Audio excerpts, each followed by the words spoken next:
Төрт нәрседен бойыңды аулақ сал. Өнбес ойға берілу, жеке басын ғана ойлау, айтқаннан қайтпайтын қыңырлық, үзілді кесілді болу. Бас асауға кез ноқта. Ызақор қабаған төбет тәрізді. Жақсы мінез жомарттық. Ашумен қылған іс болып жаратпайды. Бойды ашуға билетпе. Көңілі жұмсақ адамның күрмеуін тағдыр шешеді. Жаман мінез жанға опа бермес. Ең зиянды адам мінезі тайғақ, екі сөйлейтін адам. Мейірі, мансап, ақпейіл, адал еңбек, осы төртеуі кімнің бойында болса, сол шын адам болады. Сақ адам сандығын бекітеді. Жалқаулық көрсе қызар ашумақтан, арамдық өтіріктен ерте сақтан. Күні бұрын жуытпа маңайыңа, есер ерік ынжықтық солар жақтан. Бір сүйген адамыңды мәңгі сүйіп өтуге болады. Бұл махаббаттың күшінен ғана емес, адамның мінез құлқының тұрақтылығына байланысты. Ізгі оймен ашқан есікті қатты жаппа, жұрт қашардай қатты болма, жұрт таптардай жуас болма. Қайырсыз итке мал бітсе, аңқан құрып келгенде сау мал бермес жерге. Іштен қыңыр туғанды тезге салсаң түзелмес. Мінез құлық міні рухани кеселге жатады. Бақыттың мәні парасаттылықта, әркімнің өз алдына игілікті мақсат қоя білуінде, әрекетін өзгертіп игілікке бағыттауында. Адамның ең асылы қиянатсыз ақ пейіл адам.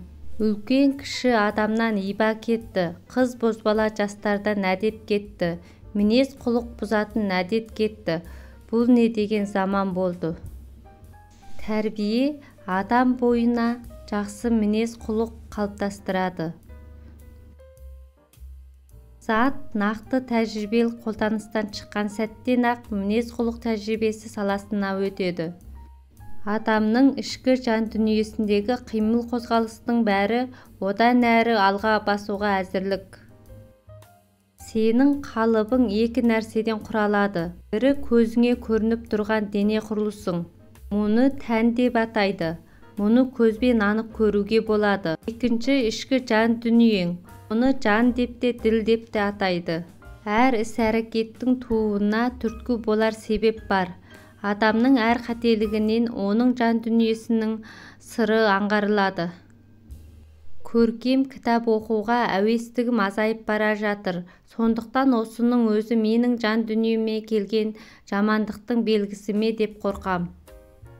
Адам жалғыздықта ғана өзіне қайтады. Жан дүниесіндегі бар байлығы өзіне ашылады.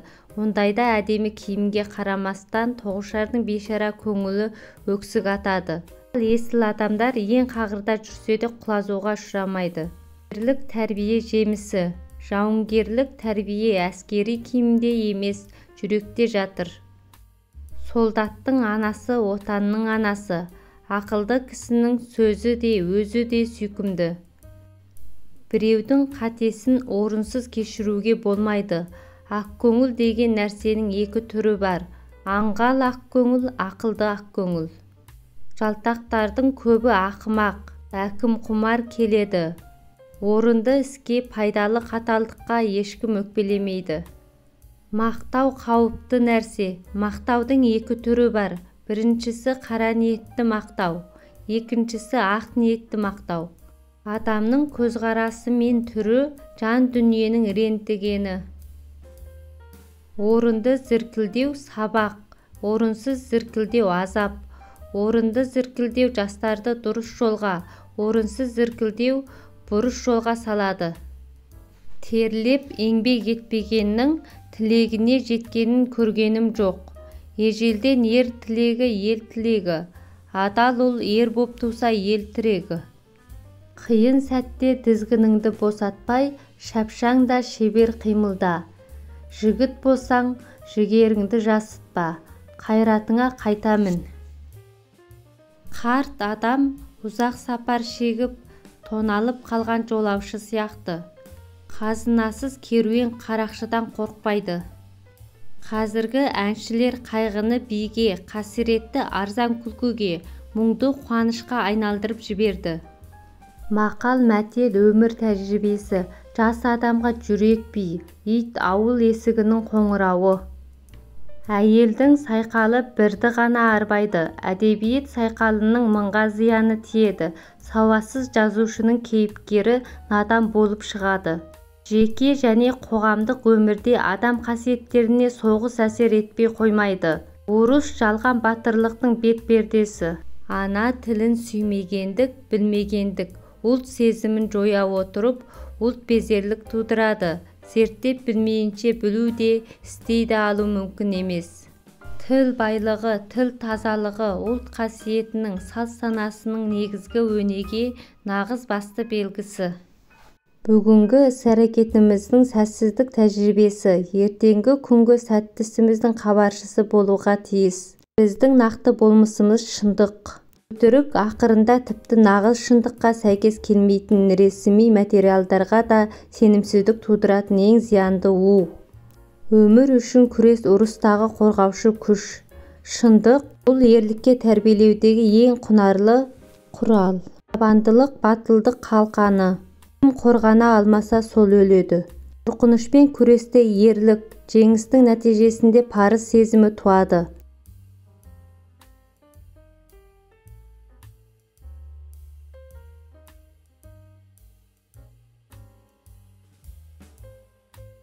Өз еркімен қорқынышты ешкімде жеңе алмайды. Тек қана мәжбүр ету жолымен ғана жеңуге болады. Жалғандық оқтың астында шыдас бермейді.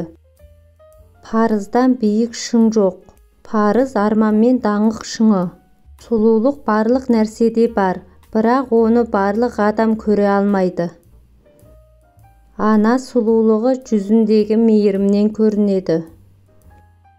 Ақыл ой ұшқырлығы сұлулықтың орнын толтыра алады. Ақылға сындарлы ой қандай қажет болса, тәнге сұлулық та сондай қажет болады. Тәннің сұлулығына ең жақсы шипа дәрі, сергек әрі жайдарман көңіл күй. Сұлулық деген бақытты уәде ету. Балғын шақтың өз сұлулығы бар, өз қызуы, ұшқырлығы бар. Егер көбелектің сұлулығын сезгің келсе, оған қол тигізбе. Адам бойындағы әсемдік пен сұлулықты, организм мен денсаулықты ұштастыра дамыту жөніндегі түсініктен бөліп қарау ақылға сыймайды. Әйелдің естілігі жеңсе, сұлулығы да арта түседі.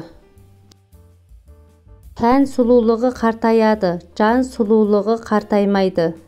Тән сұлулығы мезгілге тәуелді, жан сұлулығы мезгілге тәуелді емес, өзіне өзі тәуелді.